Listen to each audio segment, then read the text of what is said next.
देश लॉकडाउन की परिस्थितियों से गुजर रहा है। इसी बीच रमजान का पवित्र माह भी आया है। कई हिस्सों में लोग रमजान के महीने में अलग अलग धार्मिक विधियों के लिए जमा होंगे। दूसरी तरफ आर्थिक हालात से भी गांव के लोग गुजर रहे हैं। हमारे साथ हैं ग्रामीण विकास मंत्री आलमगीर आलम। इनसे बात करते हैं। गुड्डा में या दूसरे हिस्सों में भी रमज़ान के दरमियान लोग एक दूसरे के साथ बैठकर तरावी पढ़ते हैं या नमाज के लिए जमा होते हैं। क्या अपील करेंगे आप?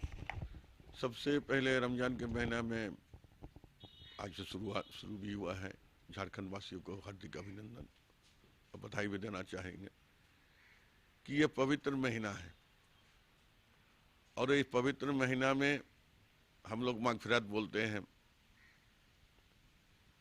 उसके लिए हम लोग दुआ मांगते हैं, आने वाले दिन के लिए मांगते हैं, लोगों को अच्छाई के लिए दुआ मांगते हैं। लेकिन लॉकडाउन हो जाने के कारण आज हमारे यहाँ पूरे देश में, दुनिया में भी हम एक साथ मिलकर नमाज में नहीं जा रहे हैं।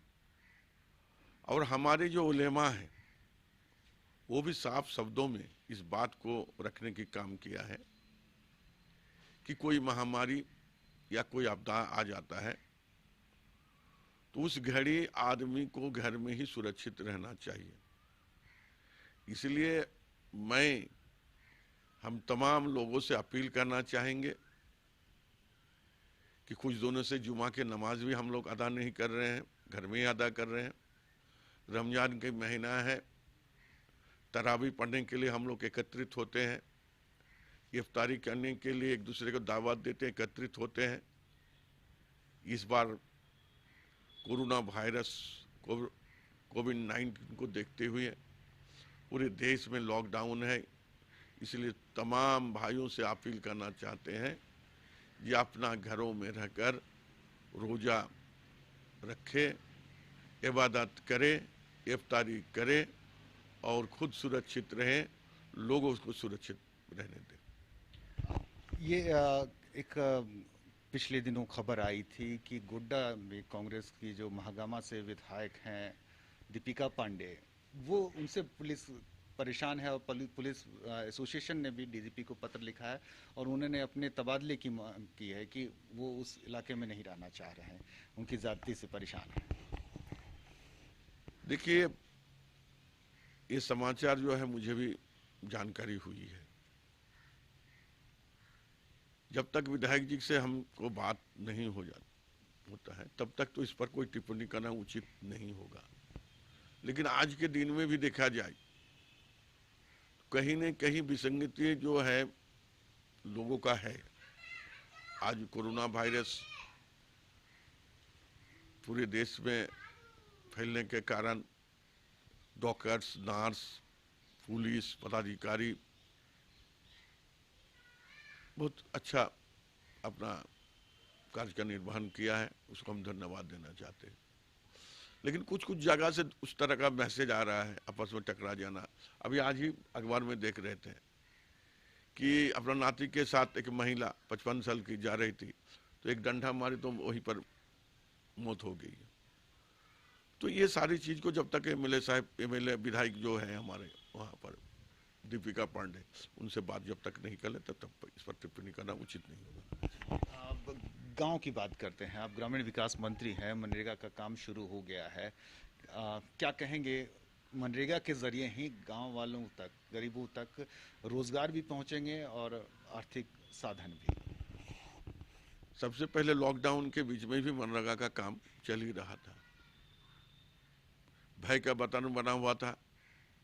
पुलिस प्रशासन से लेकर हमारे जितना भी मीडिया कर्मी बोलिए, चाहे पॉलिटिकल लीडर बोलिए, सोशल वर्कर, सारे लोगों ने इस बात को ज़्यादा उजागर करने की हम लोग कोशिश किए। ये सोशल डिस्टेंस को मेंटेन करना, चाहे गांव हो, चाहे शहर हो, चाहे कस्बा हो, और इसको मेंटेन हुआ। उस सब जब काम शुरू किए थे तो 800 सिर्फ लेबर हमें पूरे झारखंड में मिला था काम करने का। लेकिन कल 24 तारीख तक हम लोग जो देखें, धीरे धीरे लेबर जो है काम करना, जो मजदूर हैं काम करना शुरू किया है। 1,70,000 लोग ने काम किया। अभी हमारा फोकस जो है, और कल भी हमारे मंत्री जो है नरेंद्र सिंह तोमर जी से, जो केंद्रीय ग्रामीण विकास मंत्री हैं, उनसे बात हो रही थी। तो उन्होंने भी उनके सामने हम रखे कि, और उन्होंने भी कहा कि जो गांव की अर्थव्यवस्था जो है वो एकदम कमजोर हो चुका है, लोगों को रोजगार नहीं, अर्थव्यवस्था को पटरी में लाना होगा, और इसीलिए हम लोग काम कर रहे हैं। और उनको हम धन्यवाद भी दिए कि हमारे यहाँ जो योजना यहाँ चलाने से यहाँ की लोगों को फायदा होगा, वो योजना हम भेजे थे और उन्होंने एक्सेप्ट भी किया है, तो उसको हम धन्यवाद भी दिया। हम जल साधन पर, जल संग्रह पर ज़्यादा चर्चा किए थे।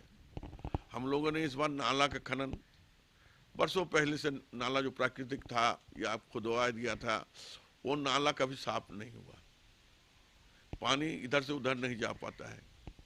और जब बना था, जो कि किया था कि एक जमाना में वो एग्रीकल्चर बेस्ड कर बनाकर ही किया था, तो वैसे नाला को खुदवाने के काम हम लोग करने की बात लिखे थे, या तालाब बनाने की बात बोले, कुआं इरिगेशन के लिए, पीने के पानी के लिए। तो ये सारी चीज़ों को लिखे थे, सारी चीज़ों ने उन्होंने कहा कि आप काम कर सकते हैं, और इसी आधार पर हम लोग काम का शुरुआत भी कर दिए हैं। जो प्रवासी मजदूर अभी बाहर चले गए, सबसे बड़ा मुद्दा अभी हमारा सामने, चुनौती बहुत बड़ा है।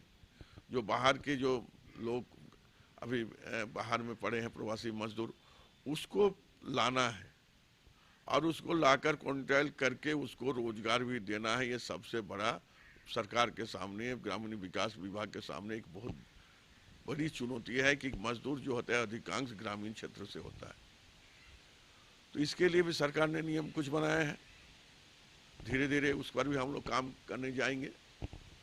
जो लोग इंटरेस्ट है, जो चाहते हैं कि हम मनरेगा के माध्यम से काम करेंगे, उसको भी जॉब कार्ड का आवेदन करेगा तो जॉब कार्ड उनको भी दिया जाएगा। एक बात को हम कल उठाए थे कि झारखंड में एक मजदूर का डेली वाइज जो है 272 रुपया, और हमने देखा आकर कि 172 रुपया मनरेगा में है, लंबा विसंगति है, इसको दूर करना चाहिए। इसी 172, और जो हमारा मैंडेट है यहाँ 272 रुपया पहले से बना हुआ है। एक मजदूर अगर काम करता है तो 272 रुपया उसको मिलेगा कम से कम, उसका अधिक कुछ दे। लेकिन आज हमारे यहाँ लेबर जो है 300 से कम काम नहीं करते हैं। तो हम बोले 172 था, हमने लिखा एक बार दो बार, तो आपने 192 रुपया 194 की है। लेकिन मुझे लगता है ये भी कमी है, इसलिए आपसे आग्रह हमारा यही है कि 272 जो मिनिमम रेट है उसको ही आप दीजिए, और हमारा अपना डिमांड है 300 रुपया होनी चाहिए।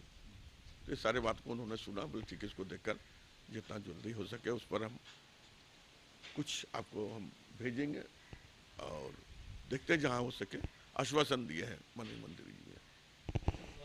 एक बात है कि ये देने की, बेरोजगारी भत्ता देने की भी बात थी, क्या उस पर कुछ विचार चल रहा है आप लोगों के सरकार के बीच? बेरोजगारी भत्ता ऐसा मेरे विभाग से कुछ नहीं है। हमारा यहाँ था कि मनरेगा या नरेगा योजना जब इंट्रोड्यूस हुआ था, 100 दिन का रोजगार देने की हम लोग बात की थे। रोजगार नहीं दे पाए तो ऐसी परिस्थिति? हाँ, तो रोजगार देंगे 100 दिन, और नहीं दे पाएंगे तो ऐसे ही पैसे जाएगा। जो नियम है इसका, जो मनरेगा का नॉर्म है, उसी आधार पर कम से कम 100 दिन का रोजगार देंगे। रोजगार नहीं मिलने से उसका खाता में डीबी में पैसा जाता हो जाएगा, 100 दिन जाएगा। बहुत बहुत शुक्रिया। तो आलमगीर आलम साहब थे। रमज़ान की भी इनसे बात हुई और मनरेगा की भी बात हुई, क्योंकि आने वाले दिनों में रोजगार की मजदूरों की सामने सबसे बड़ी समस्या होगी, जिससे सरकार को सामना करना पड़ेगा। सहयोगी प्रदीप सिन्हा के साथ सुरेंद्र सोरेन, कशिश न्यूज़, रांची।